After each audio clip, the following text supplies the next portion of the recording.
Junior ডক্টরদের যে ধর্না চলছে সেই ধর্নায় কয়েকজনকে দেখে খুব বিস্মিত করা। একাধিক দলের যারা সক্রিয় রাজনৈতিক মুখ তাদের সেখানে দেখা যাচ্ছে এবং বিশেষভাবে দেখলাম পামেলা দেবীকে সেখানে। তিনি বিজেপির নেত্রী, একটা সময় মাদক কোকেন কেসে অ্যারেস্ট হয়েছিলেন। আমি কেসের আপডেট নিয়ে উনি দোষী না পরে তিনি কেস থেকে বেরিয়ে যান আমি এর মধ্যে যাচ্ছি না, ওনার কেস নিয়ে কথা বলা আমার উদ্দেশ্য না। আমার বক্তব্য দেখলাম সেই পামেলা দেবীও ওখানে বসে হাততালি দিচ্ছেন, স্লোগান দিচ্ছেন এবং বিপুল জিনিসপত্র নিয়ে গেছেন, সেগুলো দিচ্ছেন।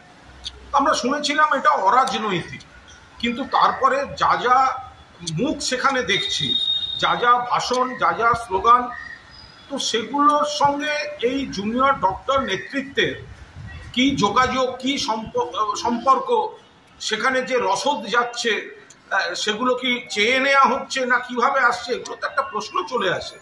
মূল যে কারণে জুনিয়র ডক্টরদের আন্দোলন, তাদের সহযোদ্ধা যে তরুণীর ধর্ষণ এবং খুন, তার ন্যায় বিচারের দাবিতে আমরাও সহমত। কলকাতা পুলিশ 24 ঘন্টার মধ্যে অ্যারেস্ট করে এনেছিল, তারপর থেকে তো সিবিআই দেখছে, কেস দেখছে সুপ্রিম কোর্ট। সুপ্রিম কোর্ট বলেছে কর্মবিরতি তুলে কাজে ফিরতে।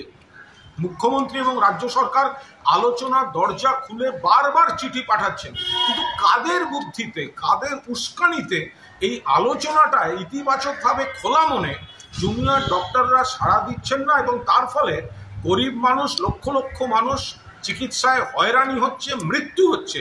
এই বিষয়টা তো একটা সকলে ভেবে দেখবেন নিশ্চয়ই।